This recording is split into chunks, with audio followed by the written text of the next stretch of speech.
Waalaikumsalam warahmatullahi wabarakatuh. Terima kasih Pak Mul atas paparannya yang baik. Kita tadi mendapatkan 3 yang menjadi perhatian utama Pak Mul dalam sejarah kesarjanaannya, dan bahkan sampai sekarang juga masih 3, yaitu filsafat, akal, terus kemudian yang bersentuhan dengan hati yaitu tasawuf, dan yang bersentuhan dengan dunia indrawi yaitu sains.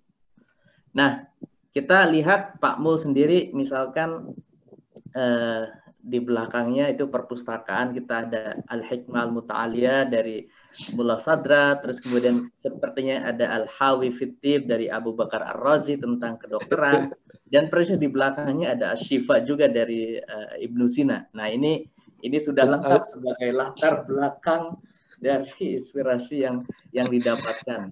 Dan ada Al-Jahiz juga, kitab Al-Hayawam. Oke. Iya. Sastrawannya juga ada. Tentu Rumi juga ada, tapi tidak kelihatan dari sisi solusi kaligrafinya. Nah, tadi Pak Mul ada beberapa pengalaman yang dari sebelum masa masuk studi teologi dan filsafat di UIN hingga masa pembentukan Center for Islamic Philosophical Studies and Information atau CIPSI.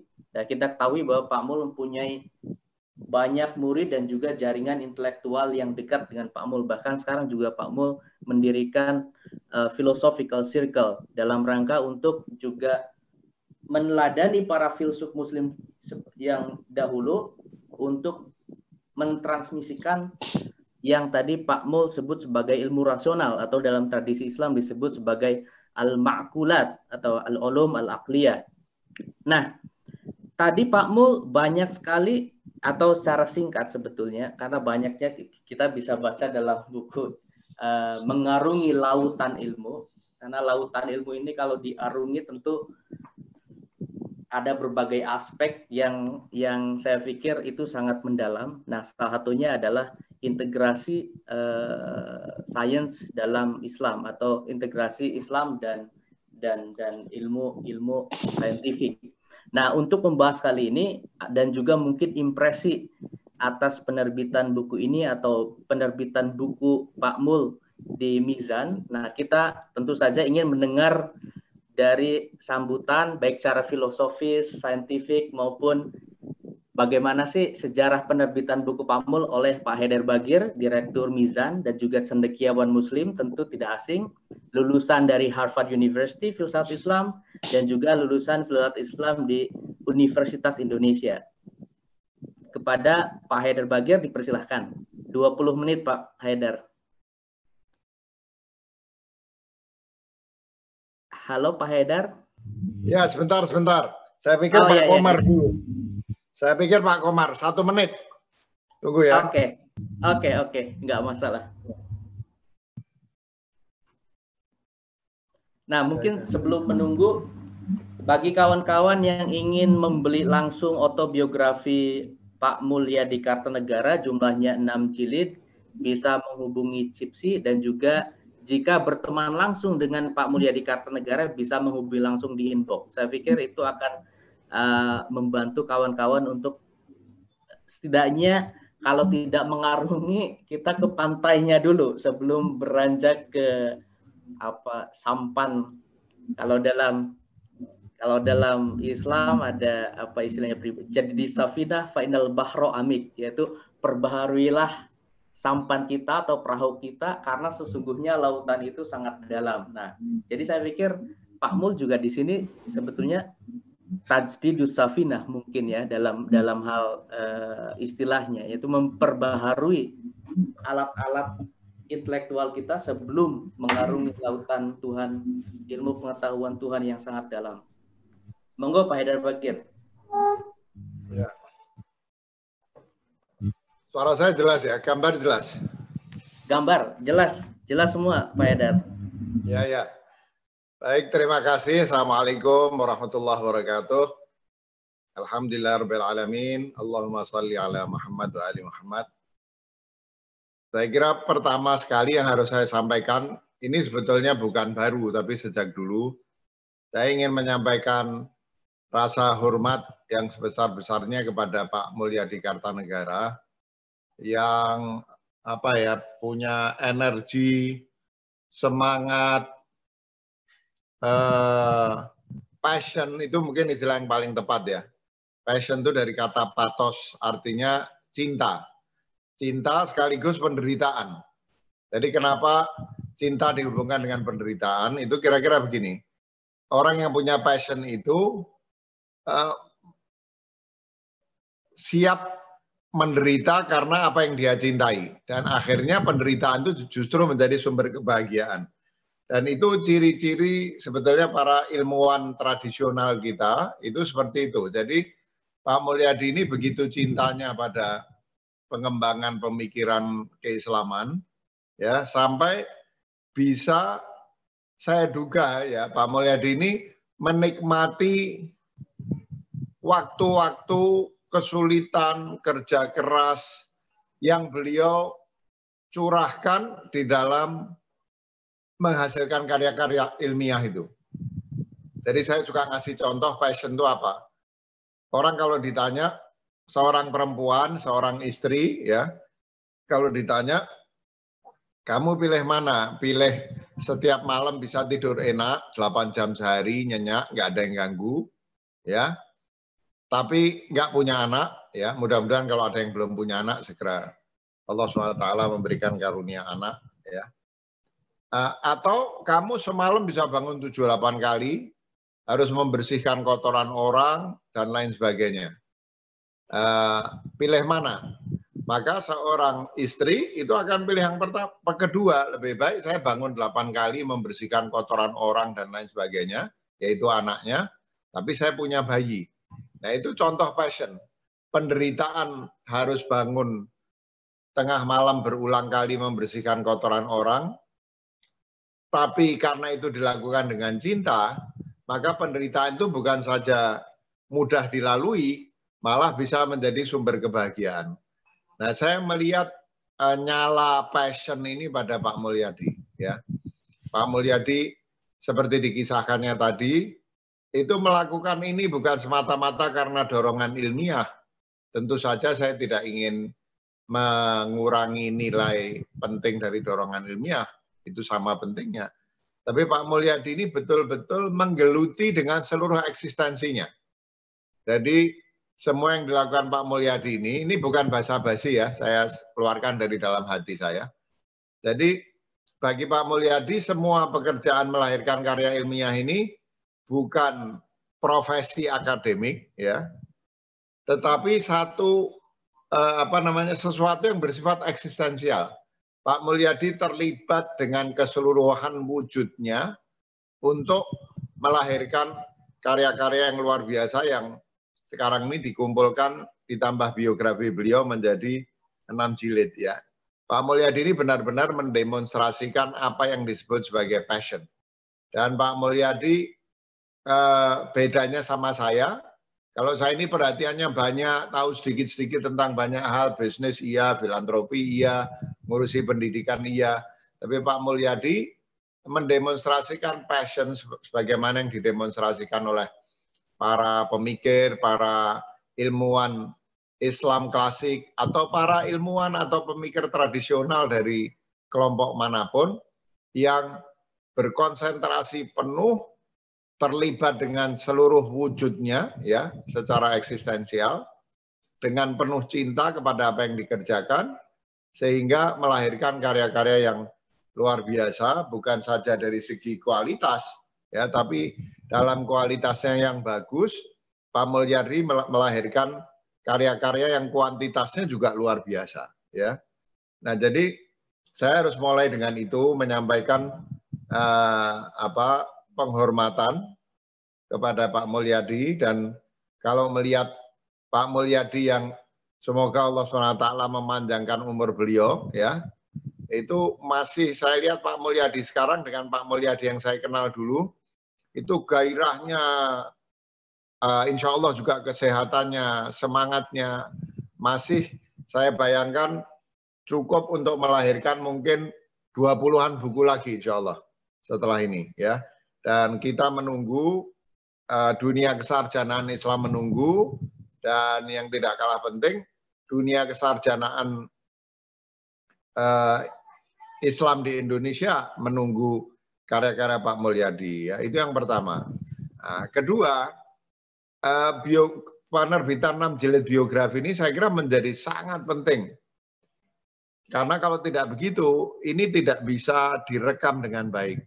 Kalaupun buku-buku Pak Mulyadi itu dicetak semua, ya, tapi dalam keadaan tersebar-sebar juga menyebabkan seringkali kayak saya saja misalnya, saya kalau sedang nulis sesuatu, perpustakaan saya itu sudah saya libatkan seorang ahli perpustakaan untuk ngatur buku saya, tapi lama-lama berantakan juga, bahkan jangankan orang lain mau cari buku-buku saya alhamdulillah juga sudah menulis kalau ditambah dengan apa yang akan terbit dalam waktu dekat, itu sekitar 19-20-an buku juga, tetapi tentu tidak bisa diperbandingkan dengan yang ditulis Pak Mulyadi. Buku-buku saya sebagian besar diantaranya adalah buku-buku yang simple, sederhana, populer, ya. Sementara Pak Mulyadi masih berkonsentrasi pada melahirkan karya-karya pemikiran yang berkualitas. Nah, kalau saya saja kesulitan mencari buku-buku saya di rak buku saya, apalagi orang lain. Kalau nanti entah 50 tahun lagi, ya, karya saya misalnya ada yang bisa dimanfaatkan oleh orang, itu betapa susahnya. Nah, sekarang dengan dibuat ensiklopedia ini menjadi sumbangan yang luar biasa besar, apalagi saya yakin kalaupun belum sekarang, pada saatnya buku Pak Mulyadi ini akan bisa dibuat e-book, jadi nanti abadi, kira-kira begitu. Abadi, sangat aksesibel, kapan saja orang dari generasi, sekian generasi setelah saya dan Pak Mulyadi, masih bisa mengakses buku-buku ini dengan bagus, ya. Dan penghormatan saya yang lebih besar dari semuanya itu, saya percaya penuh kepada Pak Mulyadi ketika beliau menulis di pengantarnya bahwa penulisan biografi ini sama sekali bukan show off, ya. Karena di zaman pilkada ini sangat penting, itu banyak orang nulis buku ya show off supaya bisa kepilih, ya. Saya nggak mau bilang itu buruk, tapi niatnya memang bukan untuk keperluan pengembangan ilmu pengetahuan itu sendiri. Pak Mulyadi mengutip hadis yang sangat populer di pengantaranya, innamal a'malu binniyat, sesungguhnya amal itu dengan niat, dan kalau niatnya baik di dalam menulis biografi ini, tentu ini sesuatu yang harus kita sambut, ya. Dan saya percaya penuh pada ketulusan niatnya Pak Mulyadi untuk menulis biografi ini sebagai wujud dari passionnya untuk pengembangan ilmu pengetahuan, dan Pak Mulyadi juga punya passion di dalam membina generasi-generasi baru, ya. Pak Mulyadi seorang dosen, seorang guru yang biasa membina mahasiswa-mahasiswa yang jauh lebih muda dari beliau, dan saya bisa merasakan passion Pak Mulyadi untuk bisa melahirkan anak-anak muda muslim yang memiliki kecintaan kepada pemikiran dan ilmu pengetahuan, ya. Jadi ini satu biografi yang tidak boleh ada seorang pun yang menerimanya dengan nyinyir dan menganggap ini sebagai show off, dan Pak Mulyadi kelihatannya sudah tahu, mungkin ada orang yang punya komentar begitu, tapi saya membaca apa yang Pak Mulyadi tulis. Saya belum baca semua 6 jilid, tapi saya kira cukup banyak yang saya sudah baca dari 6 jilid itu, karena tidak sedikit buku-buku Pak Mulyadi yang sudah saya baca sampai sebelum dikumpulkan di dalam biografi Pak Mulyadi yang 6 jilid ini. Ya, saya melihat bahkan kisah-kisah pribadi Pak Mulyadi pun ketika rindu kepada, saya kira sekarang sudah jadi istrinya, ya, Tineke. Karena kalau istrinya Pak Mulyadi bukan Tineke, saya kira nggak ditulis itu. Saya kira mestinya itu jadi istrinya Pak Mulyadi. Bagaimana Pak Mulyadi mengalami kerinduan orang Tangerang yang tinggal dekat BSD zaman dulu, bukan BSD sekarang yang modern. BSD zaman dulu tiba-tiba harus 6 bulan berada di Amerika di tempat asing, ya. Kemudian kesepian dan menulis puisi-puisi. Bahkan bagian-bagian yang menjadi sulaman yang indah dari kisah hidup Pak Mulyadi yang tidak langsung berhubungan dengan pemikiran atau keilmuan itu juga bisa menjadi pelajaran yang luar biasa, pelajaran psikologis, pelajaran emosional bagi siapa yang membaca bukunya Pak Mulyadi itu, ya. Jadi penghormatan saya kepada semangat, kepada passion, dan juga yang lebih penting kepada ketulusan Pak Mulyadi, ya. Bagi sebagian orang itu ketulusan Pak Mulyadi ini bisa ditafsirkan sebagai kepolosan gitu ya. Pak Mulyadi kan orangnya polos, apa adanya, tidak punya pretensi ya. Sehingga kadang-kadang sebagian orang menganggap bahwa sikap polos ini tidak cocok untuk dunia keilmuan yang kritis. Saya ingat misalnya, ini saya masuk ke bagian kedua komentar saya cuma punya 2 komentar. Yang pertama penghormatan, yang kedua tentang tentang Pak Mulyadi sendiri.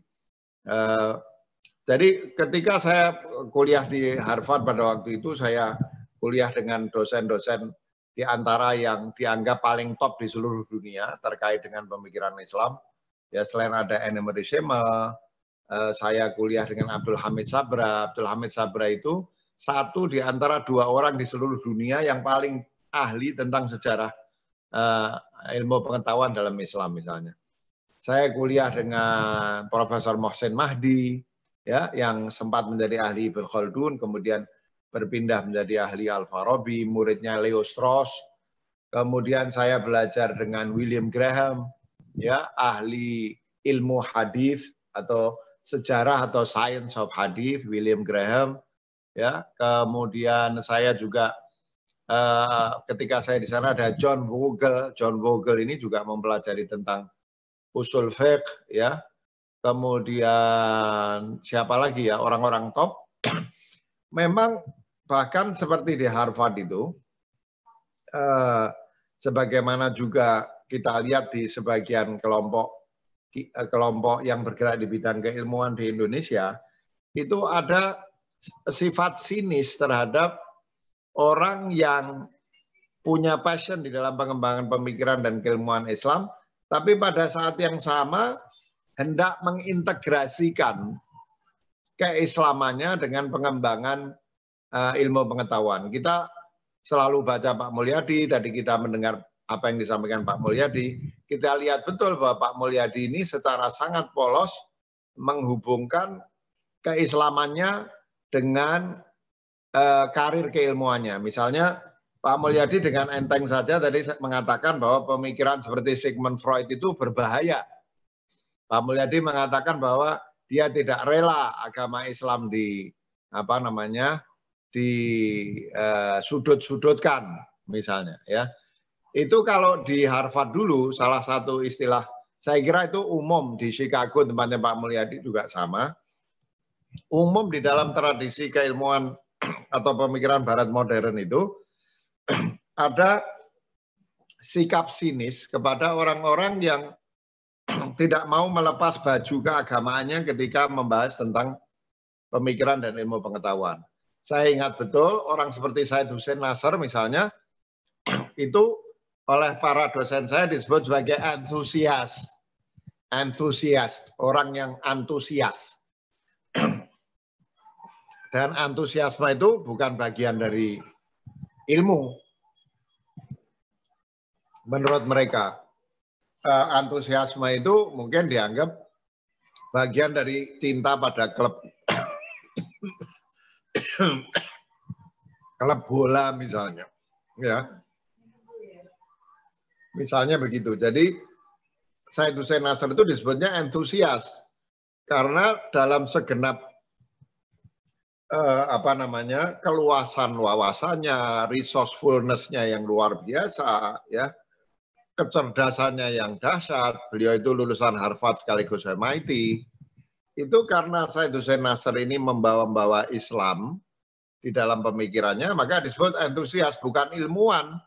Ilmuwan itu ya kalau mau jadi ilmuwan betul jangan ngurusi agama. Kalaupun mau agama boleh sholat lah. Sholat, ngaji, mungkin masih ditolerir sama mereka. Tapi kalau sudah membawa ajaran Islam ke dalam pemikiran atau pengembangan keilmuan, itu dianggap bukan ilmuwan sejati, ya, dianggapnya entusias tadi.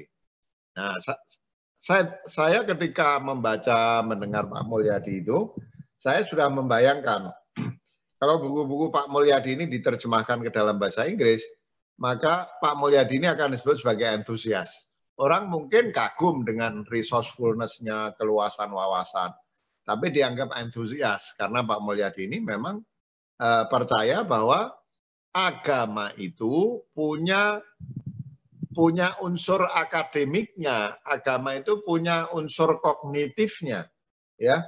Sementara bagi orang-orang ini, umumnya mereka nggak tahu betul tentang agama, itu dianggap agama itu tidak rasional, ya. Agama itu adalah irasionalitas dan nggak mungkin bisa dipertemukan dengan agama, ya.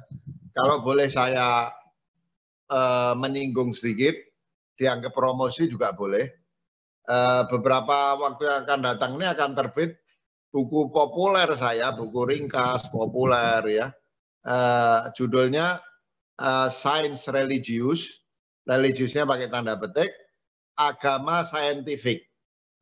Saintifiknya juga pakai tanda petik.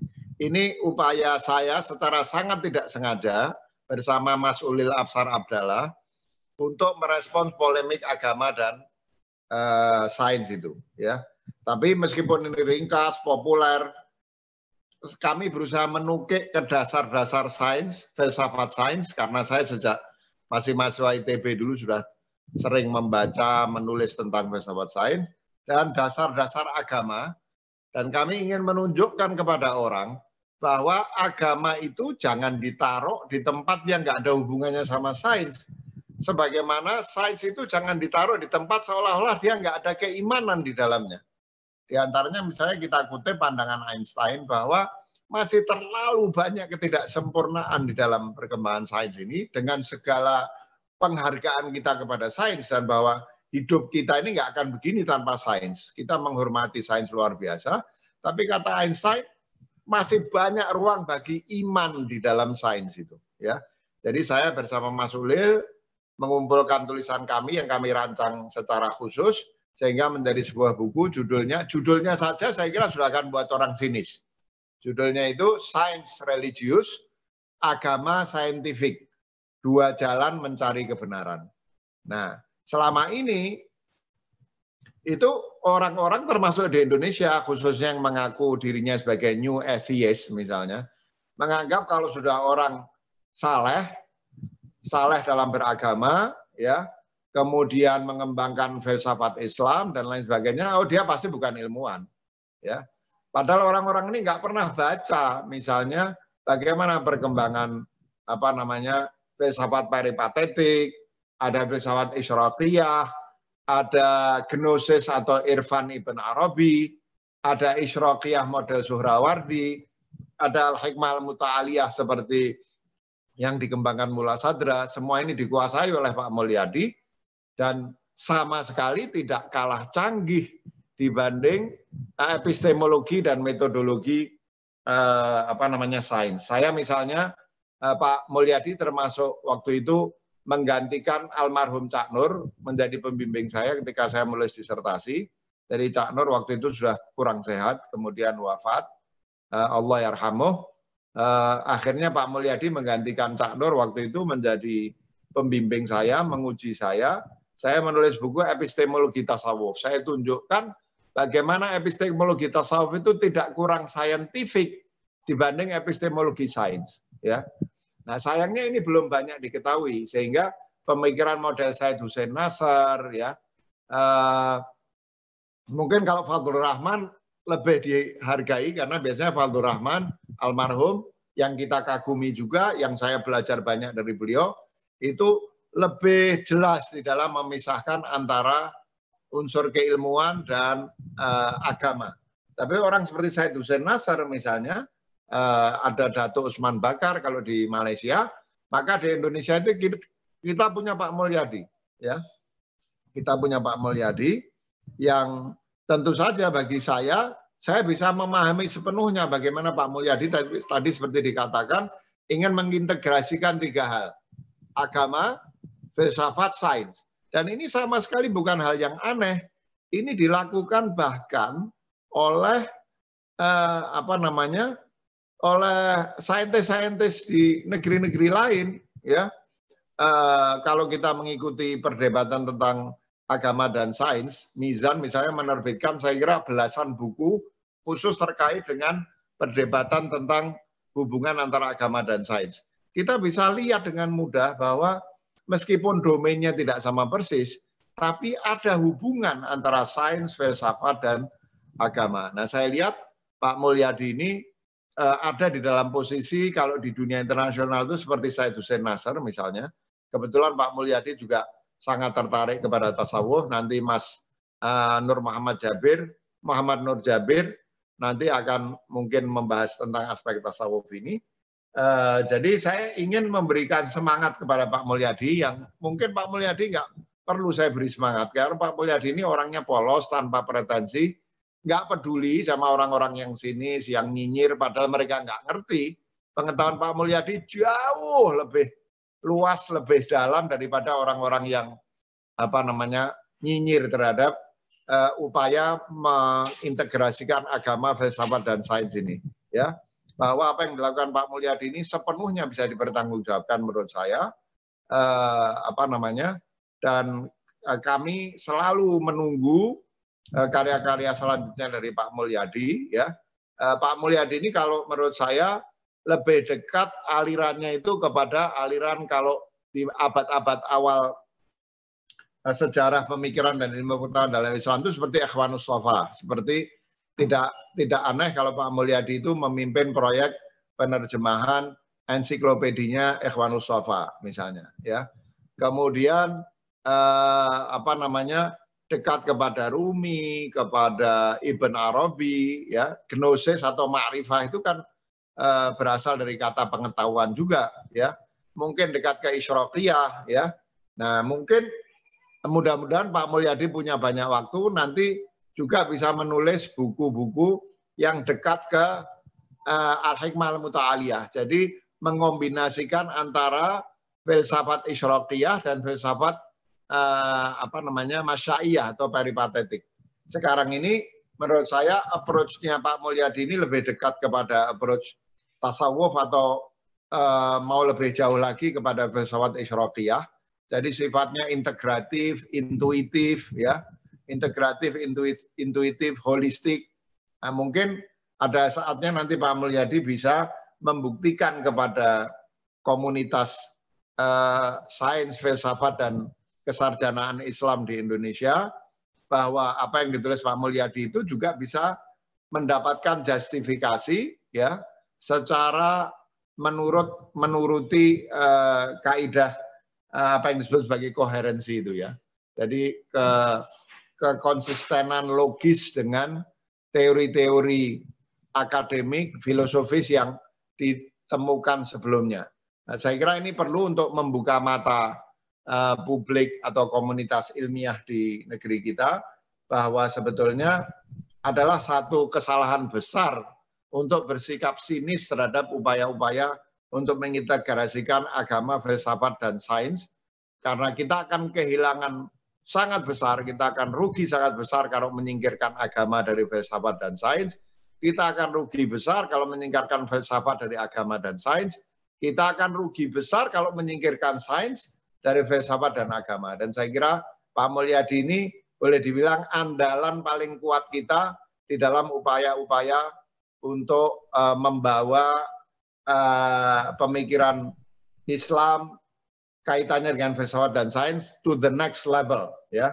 Jadi semoga Pak Mulyadi sehat terus, panjang umur, ya, dikaruniai ketajaman intelektualitas yang bisa terus mendukung bagi lahirnya karya-karya besar sebagaimana yang selama ini sudah dilakukan oleh Pak Mulyadi. Barakallahu fikum Pak Mulyadi. Terima kasih banyak.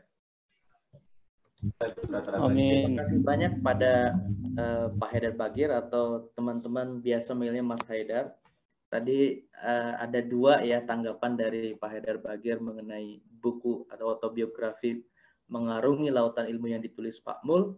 Yang satu memberikan penghormatan. Yang kedua, ada beberapa catatan kritis tanda petik dari Pak Haidar mengenai kesarjanaan Pak Mul yang diharapkan akan muncul setidaknya 20 buku di masa mendatang. Mudah-mudahan ini bisa menjadi kenyataan. Nah, terkait yang sudah disebut juga oleh Pak Haidar Bagir tadi, ada aspek pemikiran sufisme yang sangat mendalam di dalam tulisan-tulisan Pak Mulyadi Kartanegara. Bukan hanya tulisan saja, tapi kalau kita mendengar langsung beliau, juga membaca dengan intens dari autobiografi ini, betapa Pak Mul memiliki pengalaman yang di dalam tradisi sufi, yaitu ada zauq, ada pencerapan intuitif yang melalui mimpi. Juga Pak Mul di awal menyebut tentang pengalaman beliau ketika ada keraguan, seperti kita mengingat pada autobiografi Al-Ghazali, bahwa ada keraguan, lalu kemudian dengan kembali pada tradisi Islam itu sendiri. Nah, pembicara yang kedua sebelum yang terakhir, yang puncak ke Pak Komar, Mas Muhammad Nur Jabir. Beliau adalah direktur dari Rumi Institute. Nah, ini salah satu pakar kajian Jalaluddin Rumi yang terbaik di Indonesia. Nah, Rumi ini berpengaruh dalam pemikiran Pak Mulyadi Kartanegara. Kita ketahui bagi kawan-kawan yang melihat konstelasi di dalam Twitter atau Facebook, saya kira dari tahun lalu, bahwa kalau di Barat, karya Jalaluddin Rumi itu menjadi karya tentang atau tokoh Islam yang paling populer, mungkin setelah Al-Quran dan Nabi Muhammad.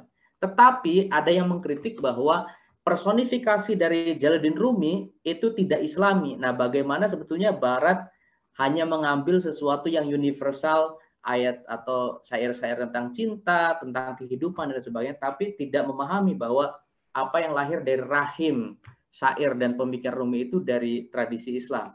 Nah, langsung saja kepada Mas Muhammad Nur Jabir untuk membahas tentang perspektif sufisme yang ada dalam karya-karya Pak Mulyadi Kartanegara. Dipersilahkan 20 menit, Mas. Terima kasih banyak. Assalamualaikum warahmatullahi wabarakatuh. Yang saya hormati dan saya muliakan NCMS, Gus Rozi, dan juga Prof. Mulyadi Kartanegara, Prof. Komarudin Hidayat, Bapak Dr. Haidar Bagir, dan Mas Zaki Herul Umam. Salam kenal, kita bertemu di Twitter hari ini, yang berjumpa di malam ini. Salam kenal Mas Zaki. Alhamdulillah, suatu kebahagiaan yang luar biasa pada malam hari ini khususnya bagi saya bisa bersama dengan guru-guru saya yang sangat mulia, sangat cemerlang, pandang-pandangannya luar biasa. Sebenarnya cukup mendengarkan dari uraian beliau adalah suatu memberikan inspirasi yang luar biasa. Nah, kebetulan saya paling muda ya, jadi di ini saya mungkin mewakili dari kaum muda terhadap konteks melihat buku ini, juga melihat konteks bagaimana orang-orang milenial mungkin mewakili itu untuk melihat buku ini. Jadi pertama-tama terima kasih banyak diberi kesempatan untuk mengarungi lautan ilmu Prof. Mulyadi Kartanegara dan juga pembicara yang lain. Dan ada satu ungkapan yang menarik, jika tak mampu meneguk seluruh air lautan, ya cukup kita meneguknya sekedar dahaga kita. Jadi kalau melihat 6 jilid dari karya Prof. Mulyadi ini tentu banyak sekali disiplin pengetahuan yang ada di dalam, dan sebab itu saya hanya bisa membaca yang ini terkait dengan apa concern saya, yaitu filsafat dan tasawuf, khususnya karya Rumi yang terkait dengan dalam penulisan karya Prof. Mulyadi ini. Nah, sebagai pendahuluan, seperti yang saya jelaskan tadi, sebagai perwakilan dari kaum milenial dan yang paling muda, ada satu, pernah Heidegger bertanya kepada Hölderlin. Jadi Heidegger bertanya, kenapa Hölderlin menghasilkan satu karya di masa tragedi, itu Perang Dunia saat itu. Jadi Heidegger pernah bertanya. Nah, saya mungkin bertanya juga kepada karya ini, kenapa karya ini muncul di saat tragedi pandemi gitu kan. Tentu ada hikmahnya, tentu ada hikmah yang luar biasa. Ada sesuatu bukan kebetulan yang disengaja, karena karya ini adalah karya monumental dari Prof. Mulyadi Kartanegara dan karya luar biasa seperti yang dijelaskan Pak Haidar sebelumnya. Dan menurut saya tentu ada hikmah kenapa karya ini justru Tuhan berikan di masa pandemi ini. Dan tentu jawabannya bukan sekarang, kita akan lihat jawabannya di akhir, mungkin Mas Zaki nanti bisa memberikan jawaban di kesimpulan tentang apa relasi sebenarnya antara karya ini dengan pertama kondisi kita, COVID, dan juga terkait dengan milenial. Kalau kita lihat milenial kan adalah mereka mungkin ini, orang-orang kritis, dan kaum milenial orang-orang kritis. Kita banyak menjumpai orang kolonial, orang-orang kritis. Cuma mungkin apakah mereka juga mau seperti misalnya Prof, seperti mengikuti jalan Prof Mulyadi untuk kemudian menekuni segala disiplin pengetahuan yang ada seperti dalam karya-karyanya. Makanya ada pertanyaan, apakah era sekarang ini, era milenial, bisa melahirkan filosofi besar seperti dahulu? Itu pertanyaan. Ada di Barat ada satu website yang bertanya bahwa apakah kondisi sekarang ini yang milenial seperti ini bisa melahirkan satu filosof seperti yang orang-orang terdahulu. Nah, sekarang ini alhamdulillah ada Prof Mulyadi yang kemudian menghasilkan karya dengan berbagai disiplin pengetahuan, usaha untuk mengintegrasikan seluruh disiplin pengetahuan. Dan itu mungkin satu pertanyaan dari kaum milenial. Apakah mungkin nanti akan menghasilkan karya-karya seperti ini lagi atau tidak? Khususnya sekarang ini kita lihat disiplin pengetahuan itu semakin pecah ya, semakin rigid, semakin terpecah terus-menerus, terbagi-bagi sedemikian luar biasa, sehingga nanti ke depan apakah nanti menghasilkan karya seperti itu? Nah, ini adalah satu tantangan khususnya di kaum milenial. Nah, pertama kali buku ini di tangan saya langsung teringat dengan karya Imam Ghazali, Al-Munqidh Minad Dhalal. Dan ternyata asumsi saya ini ditegaskan ketika saya membaca pendahuluannya, ternyata Gus Nadir juga mengutip ini, bahwa orang-orang besar memang menuliskan autobiografinya sendiri ya. Seperti Imam Ghazali itulah satu sosok yang dalam kehidupan pengalaman intelektualnya itu penuh dengan ketergoncangan. Jadi hampir tidak pernah dalam hidup Imam Ghazali itu dia pernah tenang dalam pengetahuan. Seluruh kehidupannya itu tergoncang sampai akhir hayat. Nah, ini pendahuluan untuk memasuki karya Prof ya, karya Prof Mulyadi. Kalau kita lihat betapa Prof Mulyadi ini selalu mengalami ketergoncangan pengetahuan. Pertama dari kalam tidak puas lagi masuk ke filsafat barat barat tidak puas lagi masuk ke filsafat Islam, filsafat tidak puas lagi masuk ke ranah tasawuf, ketemu Rumi, kemudian dari Rumi beliau menyebut dalam bukunya sebagai khidir yang hadir dalam diri saya, dan kebetulan memang ada Rumi jangan berjalan tanpa khidir, karena dan ketika Prof Mulyadi mengalami satu bentuk ketergoncangan yaitu ateisme, dan beliau tertolong di buku ini menjelaskan salah satu yang menolong Prof adalah kehadiran Rumi ya kepada beliau, dan kemudian menghadirkan mimpi-mimpi tadi, tapi Rumi memberikan satu pertolongan yang luar biasa, seperti memberikan jiwa baru, kehidupan baru bagi Prof untuk menemukan kembali jalan kembali kepada ilahi. Nah, sebab itu ketergoncangan bagi seorang pemikir adalah seperti sekarang ini kita sedang merayakan ketergoncangan Prof Mulyadi, yang tanpa ketergoncangan itu saya yakin karya ini tidak akan hadir. Karena berkat ketergoncangan itulah Prof Mulyadi menjadi seperti yang dijelaskan tadi oleh Pak Haidar ya, menghasilkan karya luar biasa, dan tidak ada seorang pemikir pun yang tidak dilalui tanpa ketergoncangan. Seperti kalau kita lihat Imam Ghazali, beliau dulu ahli kalam, kemudian nulis filsafat, kemudian hanya 3 bulan menulis tahafutul falasifah. Kemudian dia sampai kepada puncak keraguan-raguan. Kemudian dari puncak keraguan masuk lagi ke ranah tasawuf. Ranah tasawuf berjalan lagi sampai kemudian karya terakhir tentang Mishkat. Mishkat itu adalah satu bentuk perjalanan. Kalau kita lihat Mishkat itu persis sama seperti Isyraq Suhrawardi, dan memang Suhrawardi kemudian sangat dipengaruhi oleh Imam Ghazali dengan Mishkat tadi, karya Mishkatnya. Halo, apakah suara saya didengar? Dengar, Mas. Oh ya, ya. Kemudian, nah ini dari Munqidh bin Abdullah.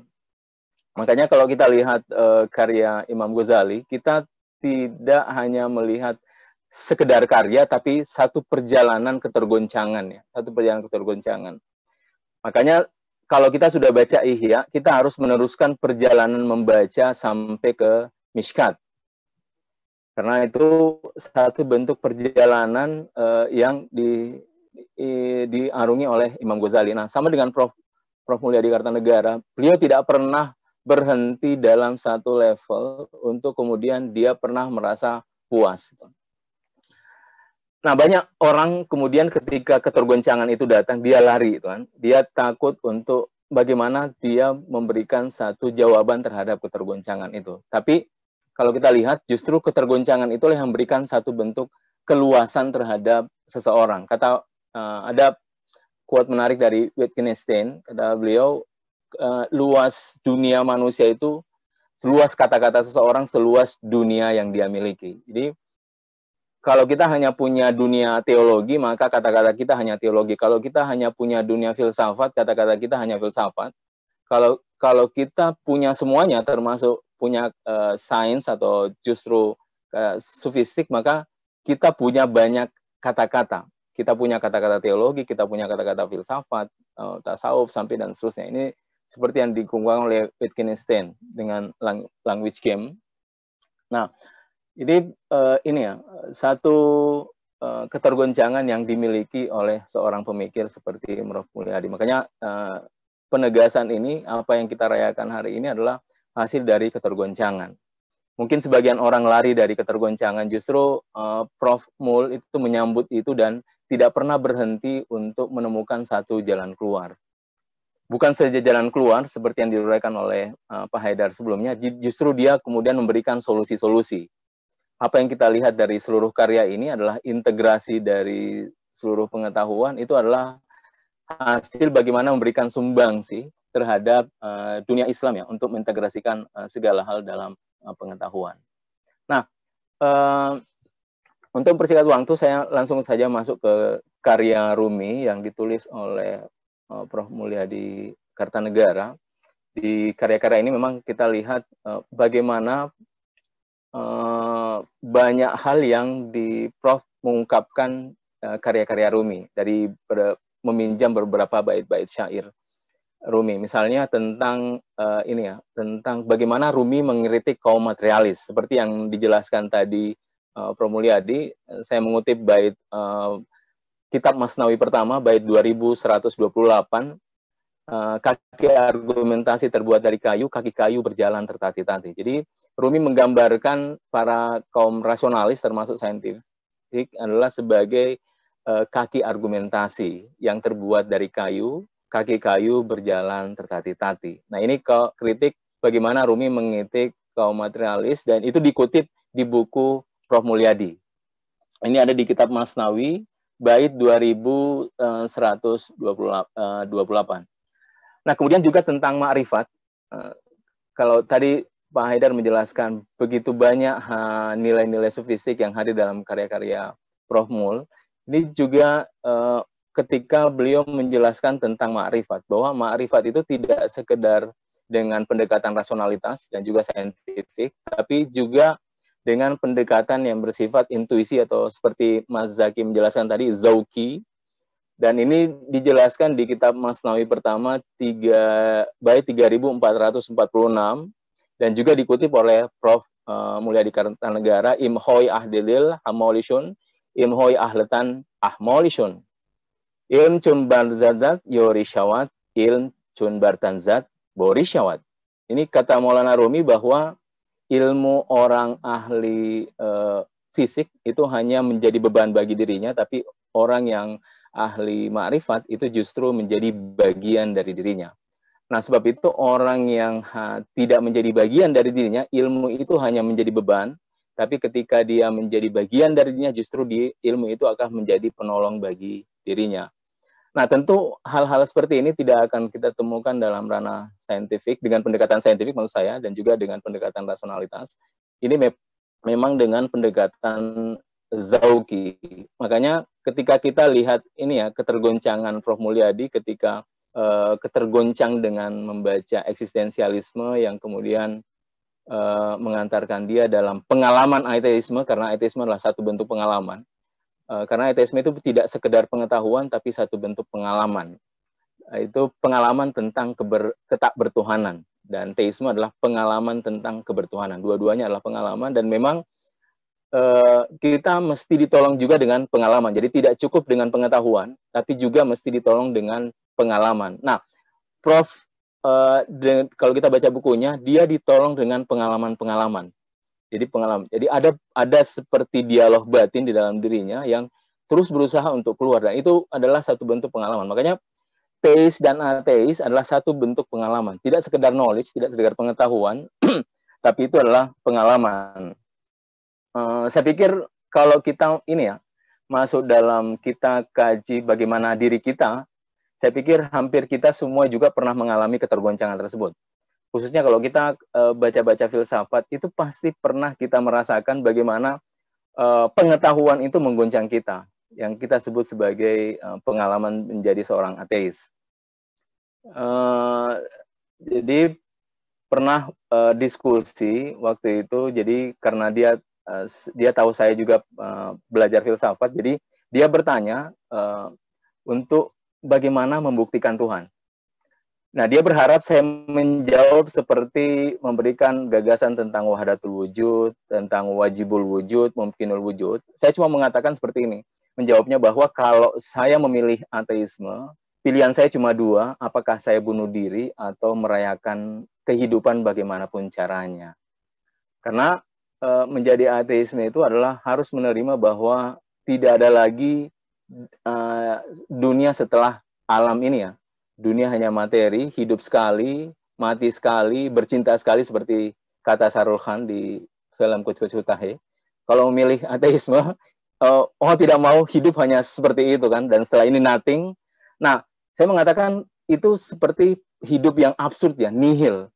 Nah, daripada saya hidup nihil dan absurd, lebih bagus kita memilih Tuhan gitu. Kata teman saya, kalau gitu pelarian dong. Ya, tidak apa-apa pelarian daripada saya memilih hidup yang absurd gitu. Karena itu pengalaman. Ateis dan teis itu adalah pengalaman. Jadi kalau kita lihat karya Prof, memang di situ adalah bagaimana Prof tergoncang dengan pengetahuan, dan pengetahuan itu kemudian memberikan satu bentuk pengalaman. Nah, kemudian juga tentang ma'rifat, saya hanya baca syairnya saja dan dikutip oleh Prof Mul di kitab Masnawi bait 1060. Jalan nampak rata, di bawahnya penuh perangkap. Seluruh kata-kata dan nama-nama tak punya makna. Kata-kata dan nama-nama bagai perangkap. Perkataan manis adalah pasir air kehidupan kita.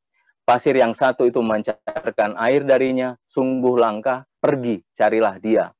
Pencari hikmah akan menjadi sumber hikmah, terbebaskan dari perolehan dan sebab. Lauh hafiz menjadi lauh mahfuz, akalnya tercerahkan dari ruh. Mula-mula akal menjadi gurunya, selepas itu akal menjadi muridnya. Apakah kata-kata itu? Hingga kau mesti memikirkannya. Kata-kata itu apa? Hanya tembok duri kebun-kebun anggur. Akan kupecahkan kata, suara, dan perkataan, agar ketiaknya tak jadi penghalang saat berbicara denganmu. Ini juga dibahas oleh Prof Mul ketika membahas tentang ma'rifat. Dan menjadi satu bentuk meraih dari pengetahuan. Makanya kalau tadi di penjelasan Prof Mul mengatakan bahwa dasar pengetahuan itu tidak sekedar sains, tidak sekedar rasionalitas, tapi juga ada jalan lain yang bersifat zauki dan intuisi. Dan ini dijelaskan oleh Maulana Rumi ketika Prof Mul membahas tentang ma'rifat. Nah, juga tentang ini, satu usaha Prof. Mul untuk menyatukan bagaimana menyatukan antara sains, kemudian tasawuf dan filsafat. Ini kita yang saya menarik itu adalah ketika beliau menulis tentang Rumi dengan judul Cinta dan Evolusi. Dengan bait dulu saya meneral, kemudian mati, lalu menjadi tumbuhan aku mati lagi, kemudian menjadi hewan. Sekali lagi aku mati dari hewan, kemudian aku menjadi manusia. Lalu kenapa harus saya takut dari kematian? Karena kematian justru memberi saya kesempurnaan. Nah, ini oleh Prof. Mul dengan judul Cinta dan Evolusi itu menunjukkan bahwa ini satu dialektika yang baik antara sains, tasawuf, dan filsafat. Bahwa dari bait syair ini menunjukkan bahwa filsafat juga menerima evolusi, dan Prof. Mul menyebutnya sebagai evolusi cinta, kan? Dari mineral mati lagi jadi tumbuhan, tumbuhan mati lagi jadi hewan, hewan mati lagi jadi manusia, manusia mati lagi kemudian jadi malaikat, kemudian ditutup. Kenapa harus takut dari mati? Karena kematian justru memberikan saya kesempurnaan. Dan atau bisa disebut sebagai evolusi eksistensial. Dan terakhir tentang takdir dan tawakal, itu sangat menarik sebenarnya. Ada bait yang sangat panjang dari kitab Masnawi, yang kemudian kalau kita baca, Prof. Mul juga menegaskan bahwa dalam Islam itu tidak hanya percaya determinis, maksudnya dia menafikan determinis, tapi juga meyakini tentang free will. Kalau kita lihat dialog ya, dengan simbol singa, hewan buas, dan seterusnya, kita melihat bagaimana Rumi mendialogkan antara free will determinis dengan baik di bait tersebut. Nah, terakhir sebagai penutup, untuk menyerahkan kepada Prof, ruh dari seluruh ini, kalau kita tadi jelaskan, ruh dari seluruh dari apa yang ditulis oleh Prof dengan 6 jilid ini, kita lihat adalah yaitu integrasi pengetahuan dengan pondasi filsafat sadra seperti ditegaskan dalam buku, dan juga filsafat perennial Syed Hussein Nasr. Makanya beliau menyebutkan dirinya sebagai, saya ini sebagai seorang tradisionalis ya. Sebagaimana Prof. Hussein menyebut dirinya saya sebagai tradisionalis, dan juga Prof. Mul juga menyebut dirinya sebagai seorang tradisionalis. Nah, keunggulan tradisionalis itu adalah tidak pernah membuang apapun. Itu keunggulan dari tradisionalis. Jadi seorang tradisionalis, dia tidak pernah membuang apapun. Dia tidak pernah membuang sains, tidak pernah membuang filsafat, tidak pernah membuang tasawuf, dan dia tidak mungkin membuang agama. Dan itu justru menjadi tradisi, makanya disebut dengan tradisi. Kenapa menyebut tradisi? Karena tidak ada satupun yang dia buang, tidak ada satupun yang dia lepaskan. Justru yang ada, justru menggabung semua tradisi ini menjadi satu bentuk kekuatan. Ini disebut sebagai satu bentuk tradisionalis untuk mengikuti penjelasan ini ya, Syed Hussein Nasr. Terima kasih Mas Zaki atas kesempatannya. Terima kasih penjelasannya Mas Muhammad Nur Jabir. Tadi sudah disinggung ya mengenai terutama bagaimana Prof. Mul menjelaskan tentang evolusi cinta dengan sangat baik, dan juga yang terakhir tentang ini yang tidak saya ungkapkan di awal, bahwa Pak Mulyadi menempatkan dirinya sebagai seorang tradisionalis. Tradisionalis bukan dalam pengertian dalam konteks Indonesia Nahdlatul Ulama, tetapi dalam pemikiran Islam kontemporer mengikuti dari jalan Syed Hussein Nasr yang juga dijadikan sebagai inspirasi dalam kesarjanaan Pak Mulyadi Kartanegara. Baik, yang terakhir kita ini pamungkas akan mendengarkan, menyimak dengan seksama kesan pesan dan juga tanggapan boleh teologis filosofis dari saat ini Rektor Universitas Islam Indonesia Internasional. Saya tidak tahu bertanya mana, internasional dulu, Islam dulu. Tapi kita sangat senang dengan kehadiran Profesor Dr.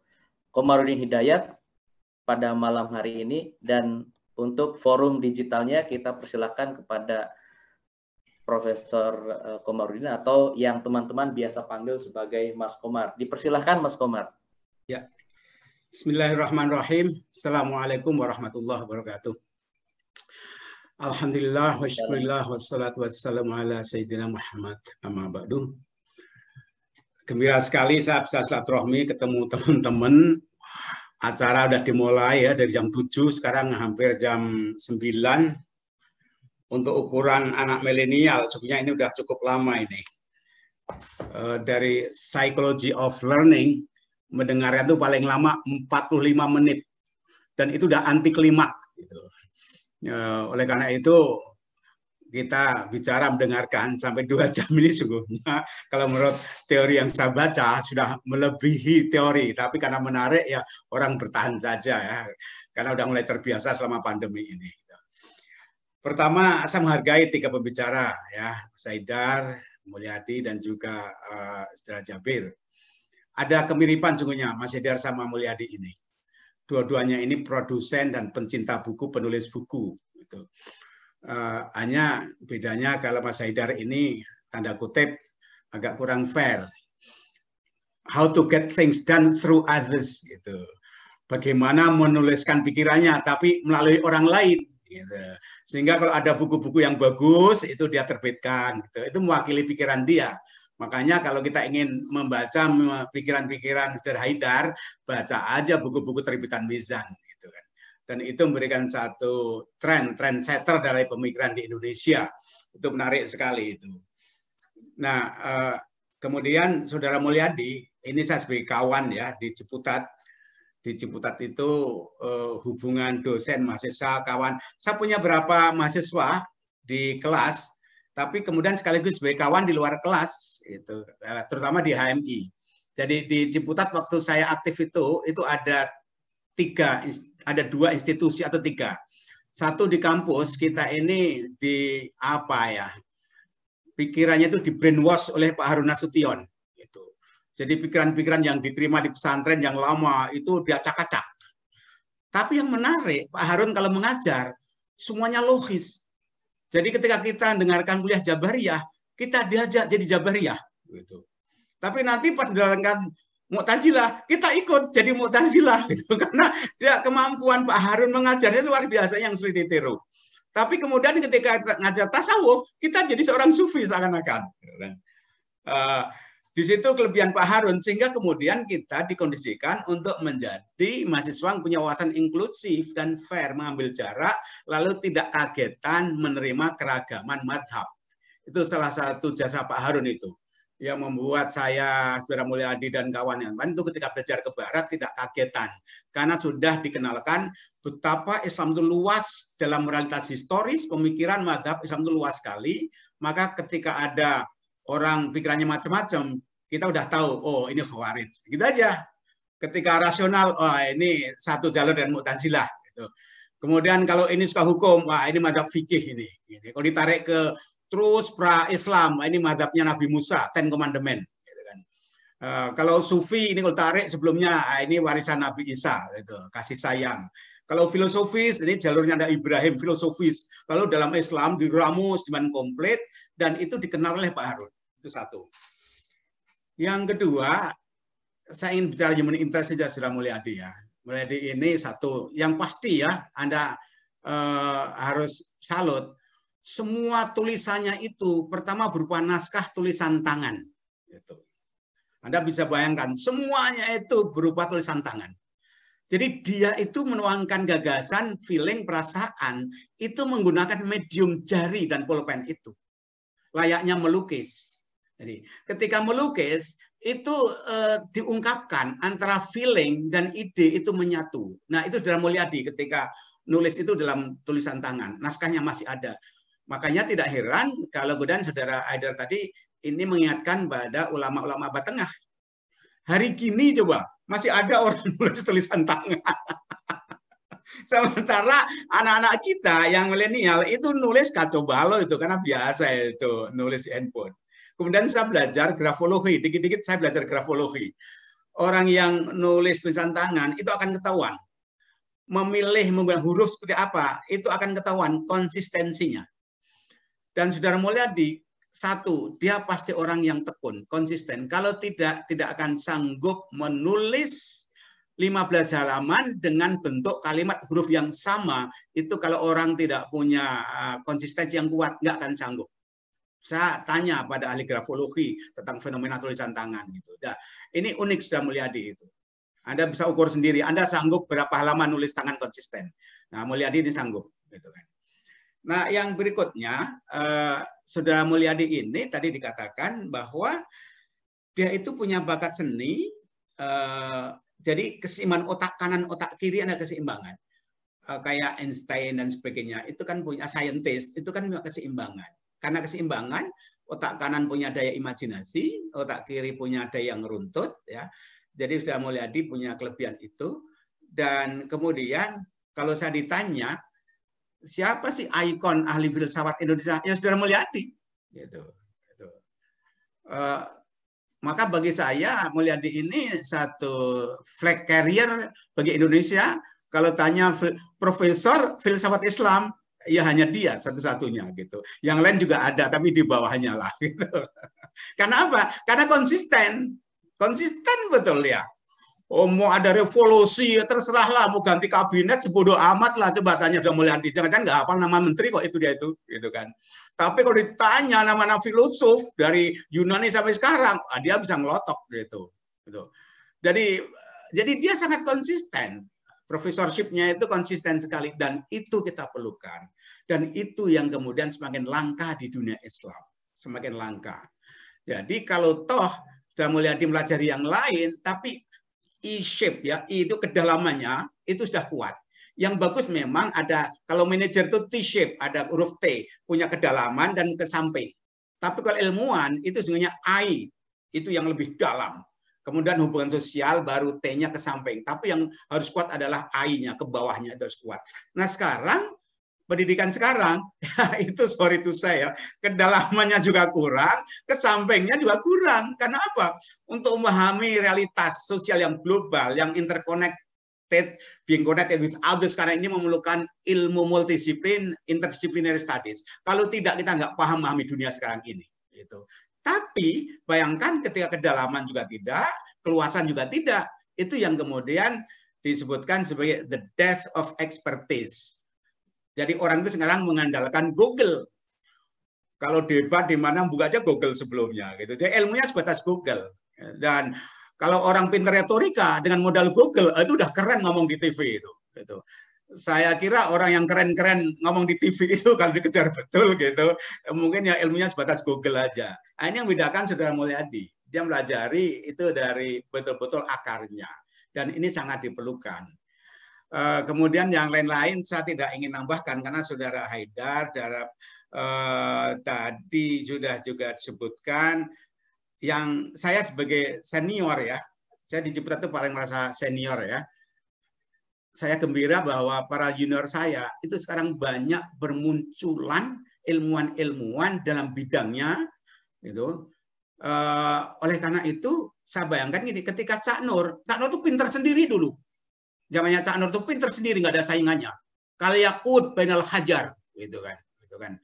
Tapi sekarang ini mulai banyak, sudah Jabir ahli Rumi, kemudian ada Mulyadi filsafat, yang lain Azumadi sejarah, almarhum Bahtiar politik, kemudian sudah Haidar itu filsafat dan sains, dan menonjol sekali.